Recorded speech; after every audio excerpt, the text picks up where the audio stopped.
राम राम जी। आत्म मंथन में आपका स्वागत है। आज मैं आपको ये बताने वाली हूँ कि नवरात्र कब से शुरू होने वाले हैं और इस बार के नवरात्र में माता की सवारी क्या रहेगी। नवरात्र जो हैं वो 17 अक्टूबर को स्टार्ट होने वाले हैं और वो 25 अक्टूबर तक रहने वाले हैं। उसके बाद आपको ये बता दूं कि माता हर बार आपने जब भी देखा होगा माता को, तो आपने उनको शेर पे बैठा हुआ देखा होगा। तो अलग अलग जो पार्वती माँ के ही रूप हैं वही नवरात्रों में अलग अलग देवियों के नाम से पूजा जाता है उनको। जैसे उनकी हर अवस्था, बचपन, विवाह, शादी होना, फिर बच्चा होना, मतलब पूरा उनका लाइफ साइकिल जो है वो इनमें ही दर्शा दिया गया है कि किस तरह से उनका लाइफ साइकिल जो था। अब उसके बाद नवरात्रों पे एक सवारी होती है, माँ उस सवारी पर बैठकर आती है। तो इस बार माँ जो है घोड़े पर बैठकर आ रही हैं। तो वो क्या इंडिकेट कर रही हैं? जब वो घोड़े पे सवार होकर आ रही हैं तो वो युद्ध इंडिकेट कर रही हैं, यानी कि आपस में युद्ध होना, सत्ता में युद्ध होना, सत्ता का परिवर्तन होना। और जब माँ वापस लौटेंगी तो माँ हाथी पे जाएंगी, यानी कि विजय प्राप्त करती हुई। हाथी पे कौन बैठता है?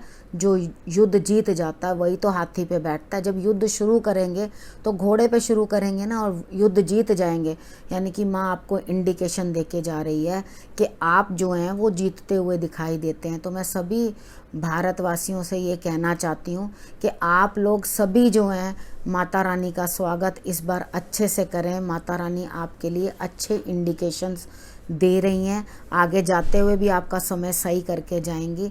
आपको मैंने पहले भी कहा था कि हमेशा पॉजिटिव सोचना है, कभी भी नेगेटिव नहीं सोचना। मैं आपको अगर दिनों के हिसाब से बताऊं तो आप आगे खुद भी देख सकते हो, हाँ, कौन से दिन माता रानी जो है किस पे सवार होकर आती है, उनकी सवारियां कैसे रहती हैं।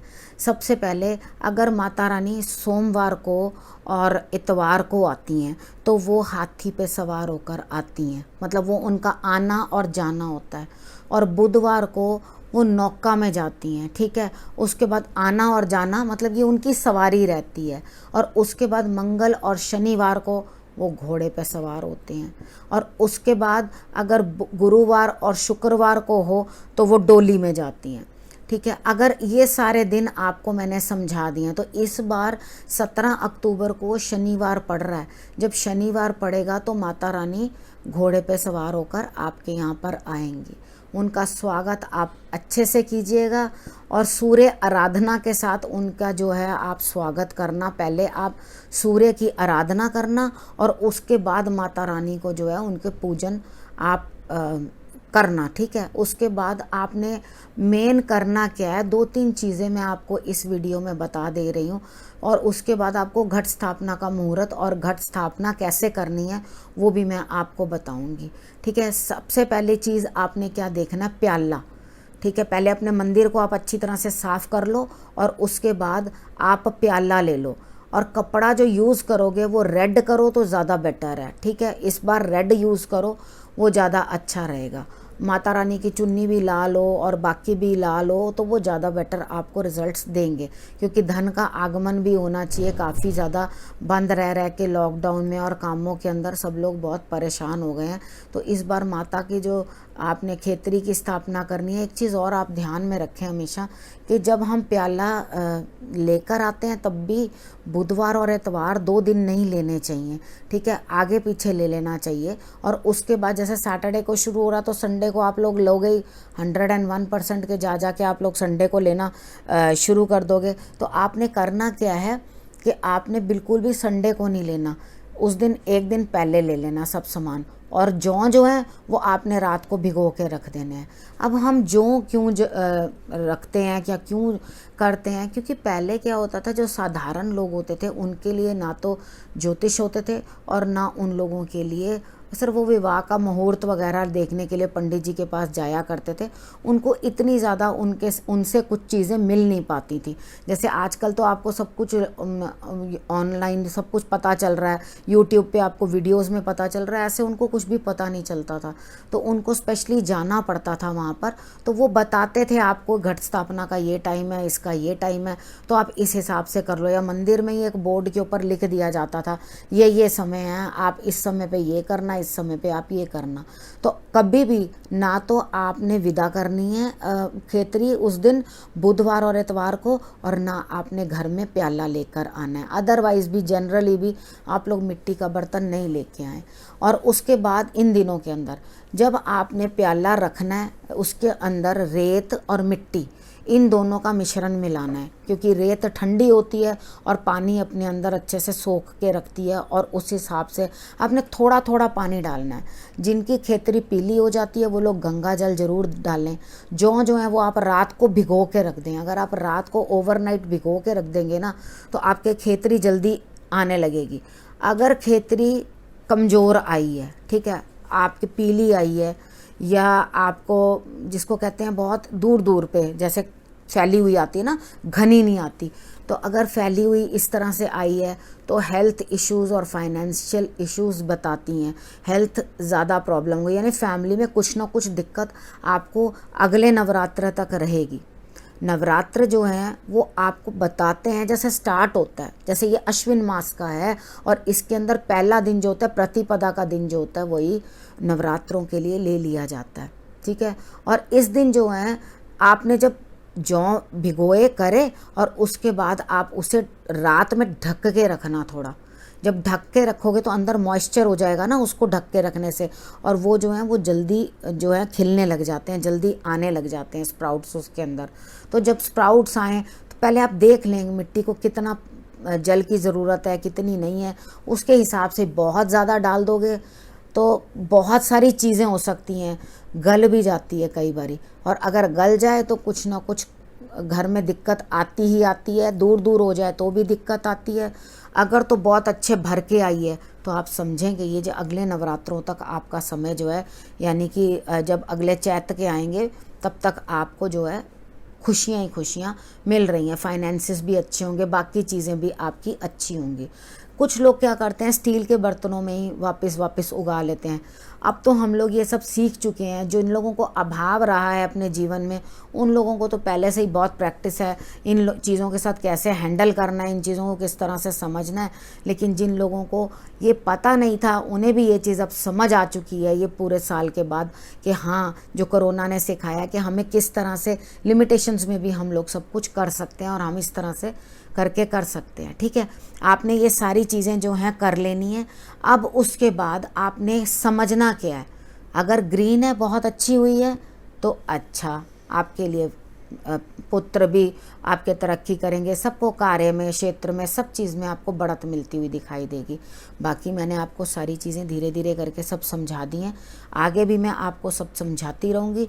अब आपको मैंने ये जब बता दिया कि प्याले का क्या करना है, किस तरह से करना है, तो एक एक चीज़ करके जब आप समझोगे ना, तब आपके लिए बेटर होगा। अब आप पूछोगे हमारे में रिवाज नहीं है, ये नहीं है, तो जैसे आपके बड़े करते हैं वैसे ही करें, ठीक है। वो रिवाज जो होते हैं हमारे बच्चों के लिए बेटरमेंट के लिए ही होते हैं। अगर किसी के अंदर खेतरी नहीं पूजते हैं, कुछ लोग कंजके नहीं करते हैं, तो वो उनका अपना मन होता है। मेन नवरात्रों का मतलब यही होता है, 9 रातें, न्यू मून, यानी कि अमावस के बाद नया चंद्रमा जो है वो उगना शुरू होता है। इसको इस तरह से समझो, छोटे से बेबी से एकदम बड़ा होना शुरू होता है, धीरे धीरे धीरे धीरे, और पूर्णमासी तक पूर्ण हो जाता है, एकदम बड़ा हो जाता है। तो जब ये नया निकलना शुरू होता है तो हर महीने में इसी तरह से प्रतिपदा आती है, और उसके बाद न्यू मून के 9 डेज़ होते हैं, ठीक है। तो वो जो न्यू मून के 9 डेज़ होते हैं ना, वो हमेशा थोड़े डिफ़िकल्ट रहते हैं, यानी कि जिनका भी चंद्रमा कमज़ोर होता है ना, वो उन दिनों के अंदर थोड़े से परेशान रहते हैं। तो अगर आप अष्टमी और नवमी वाले दिन का आप उसके बाद से स्टार्ट करते हैं तो वो डेज़ नॉर्मल होने लग जाते हैं, तो आपकी जो मनस्थिति भी है, जैसे मून वीक है तो आपका ठीक चलने लग जाता है। लेकिन वो दिन जो है ना वो काटने मुश्किल होते हैं जनरली भी, ठीक है। 4 तरह के नवरात्रे होते हैं, 2 तो गृहस्थ मनाते हैं और बाकी 2 जो एक्स्ट्रा होते हैं वो साधु संतों के लिए रख दिए जाते हैं, क्योंकि कुंडलनी भी इसी समय में जागृत होती है। जब कुंडलनी जागृत होती है वैसे ही पूरे चक्र जो हैं एक्टिवेट होते हैं। अब मैं इसकी डिटेल आपको अगली वीडियो में बताऊंगी कि किस तरह से एक एक चक्र जो है आपका एक्टिवेट होता है और किस तरह से नवरात्रों में आप इस मेडिटेशन करके माता का आप असल में पूजा कर सकते हैं। रात को ही बैठते हैं, शांत हो जाता है, सब जगह शांत होता है, तो वो नई रात्रियों को हम क्या करते हैं, मून उसके साथ कनेक्टेड है, तो हम धीरे धीरे धीरे धीरे जो है अपने मून को स्ट्रॉन्ग करते हैं। जब हम देवी की आराधना करते हैं तो हमारा मून भी स्ट्रॉन्ग होने लग जाता है, यानी कि उन दिनों के अंदर हमें कोई प्रॉब्लम नहीं आती। अब अष्टमी जो मनाने का रिवाज बना दिया गया वो उन लोगों के लिए बनाया गया जो गृहस्थ थे, वर्किंग थे। तो उसके बाद नवमी जो है वो ब्राह्मण लोगों के लिए थी, वो लोग करते थे उस दिन और उस दिन पूजा करते थे। लेकिन अगर आप सही मायने में समझो तो हमने नवरात्रि बोला, यानी कि न्यू नाइट्स, 9 नाइट्स, ठीक है। तो वो जो 9 रातें हैं उन 9 रातों को आपने अपने चक्र एक्टिवेट करने हैं, उनकी पूजा करनी है। अब अष्टमी तक जो लोग बिजनेस वाले हैं उनको पैसा लेना देना, अष्टमी करी और उसके बाद क्योंकि उनका तो बिजनेस है, अब उन लोगों के लिए जिनके लिए सिद्धियां थी तो उन्होंने अगले दिन के लिए सिद्धिदात्री की पूजा अनिवार्य मानी, क्योंकि जब तक उसकी पूजा नहीं हुई माँ सिद्धिदात्री की तब तक तो नवरात्र पूर्ण ही नहीं हुए, ठीक है। अगर आपसे बन पड़े, आप अपना रिवाज ना तोड़ें, घर में बड़ों को नाराज़ ना करें, क्योंकि उनके आशीर्वाद से ही आपको सब कुछ प्राप्त है। आप अकेले कुछ भी महान नहीं हैं, अपने माँ बाप के आशीर्वाद से ही सब प्राप्त है। तो जो आपके रीति रिवाज हैं अगर आप वो फॉलो करते हैं तो आप अपने बच्चों को पितृदोष और पितृ ऋणों से बचा ले जाते हैं।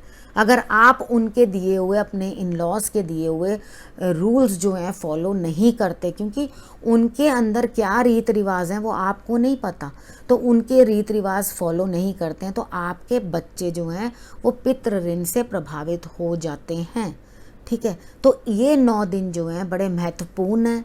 तो इतना जो हम लोगों ने, मैं यही शब्द इस्तेमाल करूँगी, इतना तो जो दरिद्र भोग लिया इतनी देर, काम नहीं, धन का अभाव, घुटन बंद, समझो सबको जेल यात्रा मिली हुई थी, सब लोग जेल में थे, कुछ भी कर नहीं पा रहे थे। तो इतना कुछ जो आपको देखा आपने, उसके बाद ये साई ऑफ रिलीफ है, यानी कि शुक्र है परमात्मा, नाइटमेयर गई, ठीक है। मतलब कि एक बुरा सपना जो है हमारे लिए चला गया।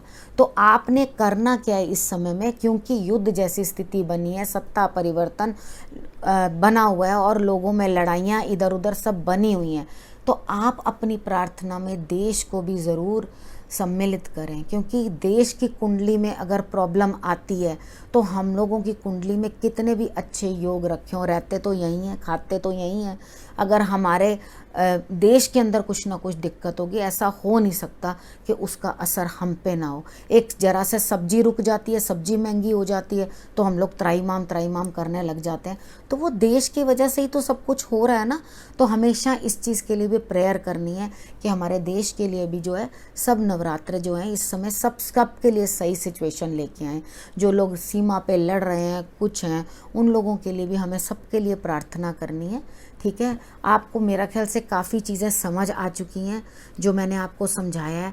अगर आपको समझ में नहीं आई तो आप कमेंट बॉक्स में पूछ सकते हैं, क्योंकि मैं जो अगली वीडियो लेके आऊँगी उसमें घट स्थापना का मुहूर्त होगा और उसके बाद मैं ये बताऊँगी घट स्थापना क्यों करनी है और कैसे करनी है। अब इस वीडियो को मैं इस विषय को यहीं समाप्त करती हूँ। दोबारा नवरात्रों के बारे में आपके लिए नए विषय के साथ उपस्थित होंगी, तब तक के लिए नमस्कार।